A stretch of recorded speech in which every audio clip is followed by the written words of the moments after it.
Good morning, everyone. Welcome to Gulfstream. Today, Ron Nicoletti joining you here. It is a beautiful day here in South Florida. A little muggy and a little maybe overcast, but certainly nice and warm. The main track is fast. The turf course is firm. We've had about, I think, 46 seconds of rain a couple of minutes ago, so that should be nice to tighten up everything around here. So a good way to start the day. Main track fast, as I mentioned. Turf course is firm. $450,000 jackpot guarantee in the Rainbow Six a little later on this afternoon. And of course, each and every day we got a couple of pick fives, couple of pick fours, and exacta tries and everything throughout the afternoon. So we'll see how it plays out. And you note that we have a super high five pool going into this race today of over $6,600. So the super high five pools, boy, they've been sending it in. If you get one of those, you know you're going to get paid very handsomely. I'd say we took care of all business. Let's get into this first race. It's on the turf today. It's a mild turf. It's a maiden claimers, 3-year-olds and up, $12,500. We did have a scratch in here of the morning line favorite, and that was the number 11 Steak and Cheese, who was 5-2 on the morning line. So I bumped up the 6-horse in here, Dream of Anfield, who's going to stretch out slightly to this distance we're talking about of a mile. Just got nailed in the stretch when finishing second, beaten ahead, was against this level of competition. That was going at about distance of 7.5 furlongs. Georgina Baxter is going to go with Marcos Meneses in the saddle today. So Dreaming of Anfield, you would think with the scratch of the number, with the number 11 in here, that horse is going to take some action. But what about the number 2 who's currently favored at 3-1? That's Marissa's Mission. We're going to go back and show you this horse's last race. First, we're going to show you the start, and we're going to show you this horse getting shuffled back. She's the number 10 that day, and just see her here. It's one of those things that the hole closed up, so she was shuffled back as to last, early on in the wagering. So, in the racing. So it looked like that she had a tough road to try and get around everybody, and she did that. You'll see her closing now. I thought she closed very well in this race for Ronnie Spatz, and just she's not even in the picture yet at the coming. She just comes flying at the end. You're going to see her come into the screen in just a second and just get up there and run exceptionally well. Here she comes late, and she's just like a freight train closing here. She's fifth.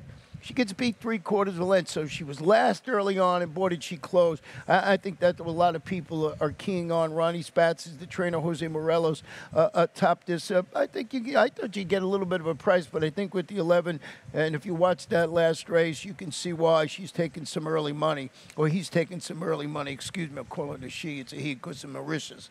Number 5, Kitten's Clown, is dropping to the 12.5 level today, turning back to the mile after tracking the pace and flattening out. That was against those 16 maidens who was going 8.5 furlongs. I really think that the turn back to the mile is going to help this horse today. Trainer is Monica Joey, and I just thought that, like I said, the 8 furlongs could be key in there.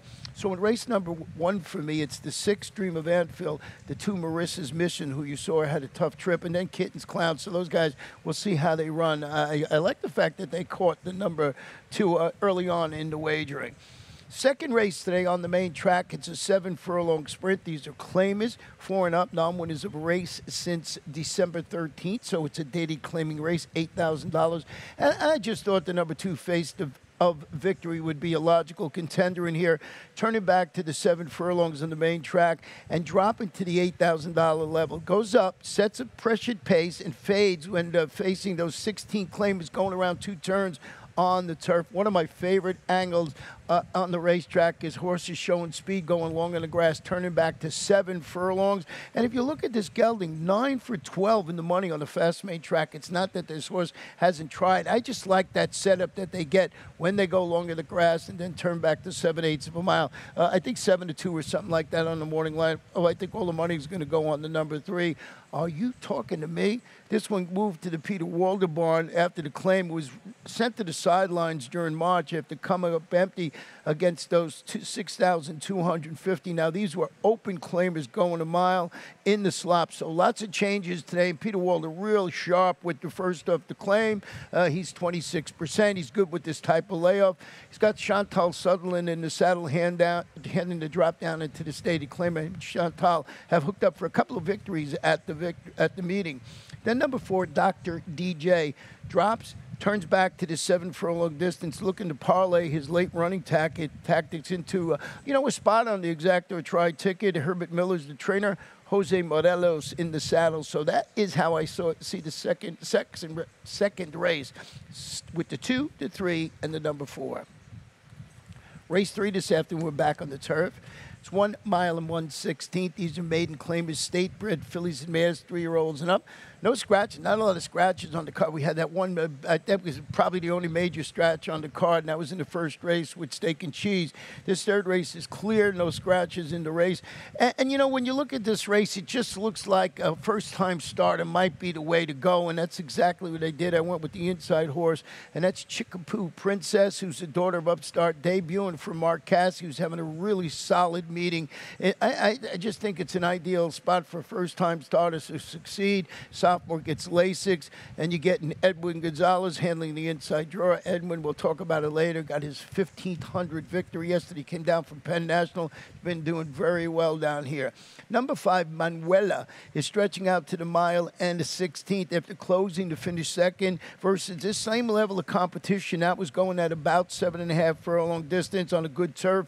Rodolfo Garcia, Christian Torres handling the stretch out today, and I think that's what people are looking at maybe to be a logical move. I think it's the morning line favorite in there. Then it went to the number 8 in here, and that's Sierra Gold, who's the daughter of Bodemeister, debuting for Mike Maker, Lasix. You're getting leading jock Edgar Zayas, the outside drawer today. She's another first-time starter that I thought had a shot in this wide-open affair. I mean, I was not enamored with all the previous horses that started, so I'm going to go with, of my 3 picks, 2 of them are first-time starters. So Chickaboo Princess, Manuela, Sierra Gold. Going to race number 4 this afternoon, it's a 6 1/2 furlong sprint. These are fillies 3-year-olds or fillies and mares 4 and up, non-winners of 3 in life, no scratches in the race. And I went with the number 5 horse in here, Between the Dreams, and I'll tell you why. Stepping up, stretching out, she followed her 6,252 lifetime victory. Now that was going 5 1/2 furlongs. And then she came back to score at this level and distance. So because of the conditions, being the 3-year-old, she's the only 3-time winner in the field, and she's going to get Edgar Zayas in the saddle, and she's going to be a big favorite in that particular race because she's done things in this race that the other horses haven't by winning 3 times. Number 6, Nicole Princess, moves to the Paul Copage barn after the claim, stretches out that additional furlong. After responding, they dropped this horse down last time out with a 3rd-place finish against this level of competition, going 5 1/2 furlongs. Chantal Sutherland will be in the saddle. I think they found the right level. Now they're going to try and find the right distance with the stretch out to 6 1/2 furlongs this afternoon. And then the number 4, Dinner at 5, who's turning back to 6 1/2, survived that stretch long duel last time out to defeat those 6,252 lifetime claimers. That was going 7/8 of a mile. Gilberto Zerpa is the trainer. You got Miguel Vasquez going for 2 in a row this afternoon. So race number 4, I'm going with the big favorite. 5, Between the Dreams, Nicole Princess, and Dinner at 5. So that's 5, 6, and 4 for me. We'll take a very short break. When we come back, I'll show you my Rainbow 6 ticket.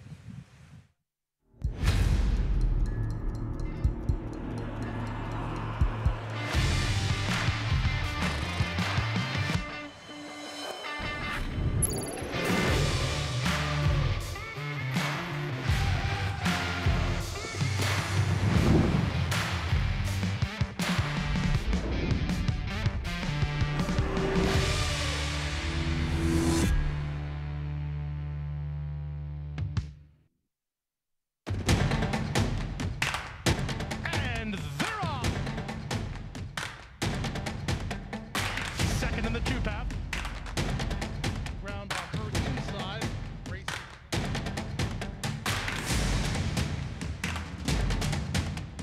A 1/4 mile to go, and he's 6 yards out. It's last of the 12 as they roll into the backstretch. Couple of minutes afternoon here on Gulfstream today. Ron Nicoletti with you. Hope everybody is having a good morning and now a start of an afternoon. And this fifth race is a mile on the turf. These are maiden claiming fillies and mares, 3-year-olds and up, $25,000. And as I mentioned at the top, we have a $450,000 jackpot guarantee. Now let's take a look at my ticket, $43.20. And I did go 3 deep in there. I got some interest in the number 3, Whistler Dixie. I think this horse stretching out to a mile is going to run well. But I did use the number 6, Ernestine and Hazel, with Saffie Joseph Jr. just having a fantastic meeting. And Madeira Wine, who has its claiming tag sliced in half this afternoon. I went 2 deep in race number 6, K's Running Free, and Include the Beast, the 2 and the 7. In race number 7, just 2 deep in there, I think Mystery Mo and Grand Runner are the logical 2 in that race. Race number 8, really nice betting race to see if Passion Plus could beat this familiar competition again. But I used Baseline Drive, and Eskimo's Boss, who just broke maiden, I think could run well in there.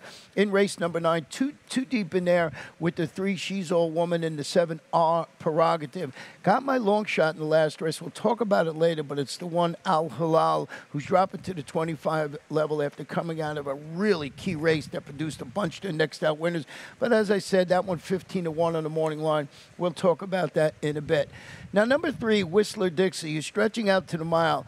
You know, I thought ran better with the blinkers on. Well, let's go back and show you. Now, this is going 5 furlongs, and if you'll see this racing here in number 11, so a tough post already to begin with. And I just thought this horse closed well enough. This is at 5/8 of a mile. I respect the connections of Tim Ham, Edwin Gonzalez, quarterback in the added distance, and you can just see this horse coming into your screen and running well. Looked like, changed leads and just started going in the stretch. Now this is going 5/8 in a mile. If you're not aware, here at Gulfstream Park, we are putting in a new Tapeta surface, so we're not running 5 furlong races for the next couple of weeks. I don't know the exact dates, but over the last couple of weeks. That's why you see a lot of these 5 furlong turf horses running at this distance. And I just thought Tim Ham's horse was going to appreciate the mile distance. As I mentioned, you had to use the number 6, Ernestine and Hazel, the Irish bred. This one is now in the Saffie Joseph Jr. barn. Boy, she's beautifully bred, daughter of Zoffany, the Irish bred. She drops to the 25 level. First start, she finished 5th behind a pair of next out winners. It was a mile in the 16th maiden special turf race up at Tampa, while in the Christophe Clement barn, Edgar Zayas rise. So certainly coming down here, 25 level, who didn't run badly against those maiden special weights up there. And of course, Christophe Clement, a great trainer, but Saffie Joseph Jr. owns Gulfstream Park this summer. So, and then I mentioned the number 10, who I couldn't leave off my ticket, because this one, she has a claiming tag carved in half today after tracking the pace, finishing 4th against $50,000 maidens going a mile. Trainers Patrick Biancone, and he's going to have Mario Pino in the saddle today. So 3 deep for me to kick off my Rainbow 6 with Whistler Dixie, Ernestine and Hazel, and Madeira Wine. Race number 6 this afternoon is a 6 furlong sprint. These are claimers, fillies, 3-year-olds or 4-year-olds and up, which have never won 3 races. Once again, no scratches in the race. And the morning line favorite in here at 2-1 is number 2, K's Running Free, and certainly lived up to her name. We're going to go back and show you. First, we're going to show you the start. We're going to just show you the pan of the start. As she is the number 1 in there. Tough, always breaking from the rail. And just like it looks like she has to spot a field. It's tough from the inside. So you know right away she's going to have to carve out a trip. But when she turns for home, boy, she turns on the afterburners and just wins for fun. And I mean, she had to struggle to get to this point, and then right here just drew off very impressively. So shook off that early trouble. Edwin Gonzalez going for 2 in a row, and it's more of a window dressing video here, but I just wanted to show you that she broke a little slow in there and really ran smartly through the stretch.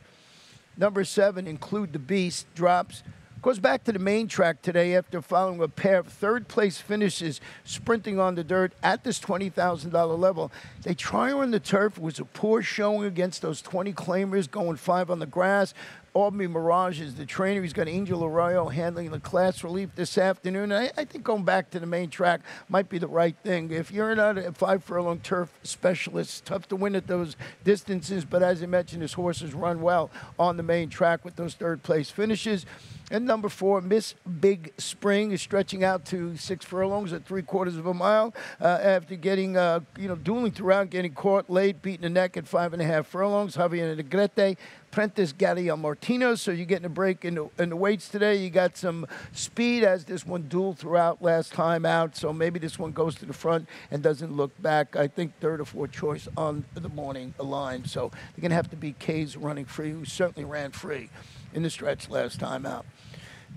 Race 7 is a mile maiden special weight, 3-year-olds and upwards, 6 in the field, no scratches, no jockey changes to let you know about. I went with the number 6 in here, and that is Grand Runner, who's wheeling back after she had some early trouble in that race. You read the last trouble line. She brushed, she bumped.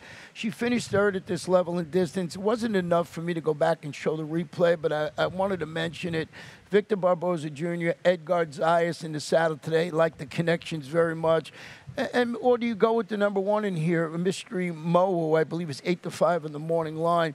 This one's going to break from the rail after breaking from the outside, but the outside was only post 6 that day. Rallied wide, 5 wide to finish 2nd in front of Grand Runner last time out. Romero Mirage rides for trainer Jeff Engler. So these two looked, as I mentioned with my Rainbow 6, looked like the logical 2 in there. But I got to mention the number 2, Gigantic, and this is where I'm afraid my Rainbow 6 might be in a little bit of danger because he's a son of street sense, so he's certainly bred to love this mile distance. After those pair of so maiden special weight performances going 6 furlongs, but look at the trainer, Louis Roussel. He has just been having a spectacular summer meet. He's got Edwin Gonzalez handling the added distance, so this horse is bred for it. The barn is going great guns. Here's a horse you have to really seriously think about. Do you put it somewhere on your ticket? I'm talking about the Rainbow 6 or the late pick 4 or anything like that, or late pick, any of those late wagers. You still got to give that horse, because the barn is just going so great. Going to turn the page here, a little sticky with this moist weather here. Race number 8 is a mile on the turf, and these are allowance optional claim estate bred fillies and mares 3 and up. Optional claiming price $16,000. Had a scratch of the main track only. One main track only. I'm sure both are out, but Pete will let you know. Pete Aiello will let you know everything you need to know as far as scratches and jockey changes go once I get off the air. As I mentioned, a very familiar group, or they're familiar with each other, and that's Passion Plus, Baseline Drive, and even Living at the Beach. So I thought the best thing was to go back and show you their last race as they turn for home top of the stretch. And there you see Passion Plus, there you see Living at the Beach, and there you see Baseline Drive. Now, Living at the Beach at this time was setting the pace, and Passion Plus makes this move to get the lead. So I just thought it was a good performance. She didn't shake right free from Living at the Beach, and Baseline Drive just came running nice. And you'll watch Baseline Drive, who's the number 7, almost get the Passion Plus. So they're going to, come back and do it once again this afternoon. As I mentioned, also got Eskimos Boston there. But let's talk about Passion Plus first. Turning back to the mile. You saw it. I thought it was a game victory against this familiar competition. She dueled throughout. She held on gamely to score at the mile in the 16th for who? Safi Joseph Jr. Edgard's going to be in the saddle. Now, Baseline Drive is going to have to go to the outside. If both horses scratching here, they'll be post 10 today. But, boy, she was pretty game of defeat. She rallied, as you saw in that video we just showed you, to be that well-meant second behind Passion Plus. Like I said, the obvious concern is the tough outside post when you're going a mile. Even with those 2 scratches, it would still be post number 10. The horse that I changed, I didn't use Living at the Beach, so maybe that's the way you're going here because I didn't use it. Eskimos Boss, I'll tell you why. Stepping up to face winners after following. She had some trouble in her race 2 back. She was 6 behind aforementioned Baseline Drive. She comes back. She has a rousing maiden victory. She's the 4-5 favorite that afternoon with David Fox in the saddle, Emicial Jaramillo in the saddle today. That is the horse I kept going back to, and this one, I believe, is 3rd choice on the line. So, I mean, these 4 horses, even though, I went a little different ways with as far as Living at the Beach goes, I think they're the logical ones in here. Race number 9 this afternoon is a 7-furlong claimer. These are fillies 3-year-olds, or fillies and mares 4 and up, non-winners of 3, or a race since 12-13, which is December 13. So triple conditions in this race in the 9th race. You know, and I really struggled with this one, but I did go with She's All Woman, who's returning to action today versus these 35,000, as I just mentioned, condition claimers. After a quartet of in-the-money finishes against similar quality before going to the bench during April, coming back for Bob Hess Jr., Sammy Camacho named really consistent mare by Mucho Macho Man. So I just thought we're going to go with the consistency angle in there. But, boy, I wasn't positive about it. I think maybe our prerogative is back locally today for Arrowville Racing, and Georgina Baxter, after returning from the layoff at Tampa, had some trouble at the start and finished 5th behind her with Pete Winter, called All Good Times. And that was a 32 optional claimer going 6 furlongs. Here's where the barn excels. They're about 32% with the 31 to 60 days layoff. So after the freshening, they come back and the horses run well. Edgar Zai is handling the outside post today. And then number 6, Perspire, who's turning back to 7/8 of a mile today. After setting the early pace and finishing second, it was against those 25 optional claimers going a mile. It looks like the turnback's going to be good. Juan Alvarado, Edwin Gonzalez handling the turnback and distance. Seems like we're mentioning Edwin's name a lot this afternoon. Not with all my top picks, but certainly he's riding some live horses throughout the day. Now, the 10th and final race today is about 7.5 furlongs on the turf. These are maiden claimers, 3-year-olds and up, 25,000.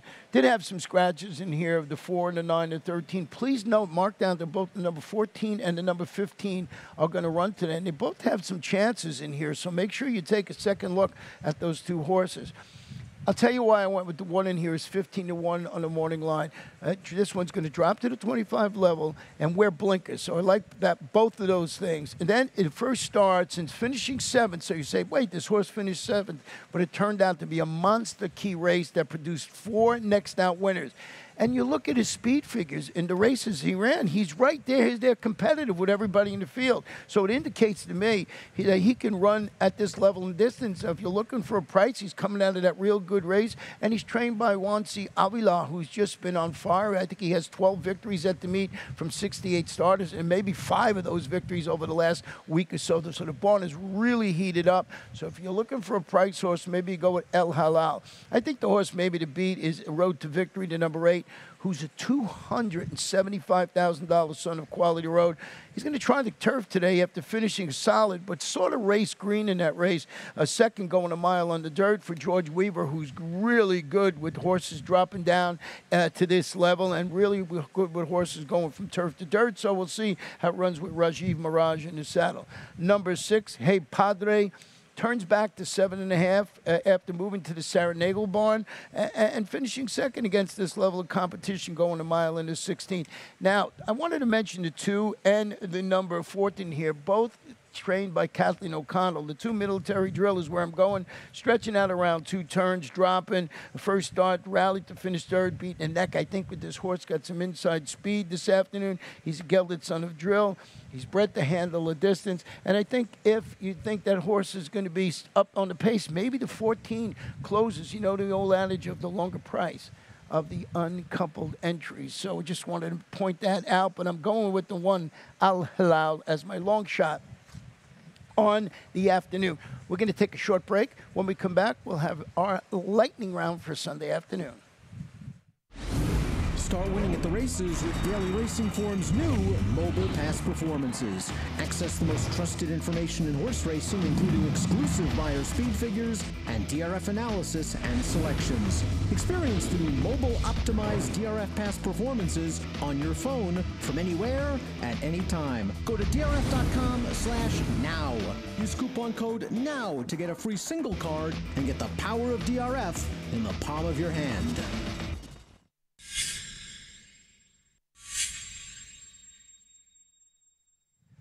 Welcome back to Gulfstream today, and we're going to go quickly through our compact lightning round this afternoon. I want to start it off with, as I mentioned a couple of times during the show today, Edwin Gonzalez gets his 15th victory in race number 4, and there you see 1500, excuse me, in race number 4. And, you know, he came down from Penn National. He owned Penn National. We've seen a lot of jockeys in the past do this, come down to South Florida, and this is a tough riding colony, so you really got to work to make a name for yourself. And boy, he has done it. I think he's second or third in the jockey standings, and as you mentioned, gets his 1500 career win. He's a tall kid, but he can ride. So certainly congratulations to Edwin Gonzalez, and of course all the connections that him get the 1500 victory in race number 4 yesterday. Well, we had a nice stake race yesterday, and Shifty She proved she can handle it, and she's going to win the Ginger Punch for leading trainer. We're going to show her here for Sappy Joseph Jr., and I just thought that she ran an exceptional race. She was 4-5 on there. I thought a horse might close, but she proved me wrong. She took money, she has that speed, and she was able to win it and hold on gamely. So she ran pretty good in there, very good in there, I should say, to win the Ginger Punch Stakes. Now, our sister track up in Pimlico, they got lots going on this afternoon. They got 5 stakes, including a $1 million jackpot guarantee in the Rainbow Six. So they're up there. Look at that, $1,007,434. And they got 5 stakes on the card. They got the Searching Stakes. They got the Ben's Cat from Maryland Breds. They got the Prince George County, a 1 1/8 on the turf, $100,000. In the end of the day, with the Stormy Blues, which is also a $100,000 race for 5 furlongs on the turf. So they got all the action going on up there, and you got a chance to take down a cool $1 million for a 20-cent wager. So lots of exciting action throughout the afternoon, not only here and out at Golden Gates. I think it's closing day, and they got mandatory payout and everything. So the Stronach tracks and First Bet are really cooking this afternoon. Right here, it's the main track fast. The turf course is firm. Just a couple of moments, we'll turn it over to Pete Aiello with all the scratches and jockey changes and stuff you need to have a good day.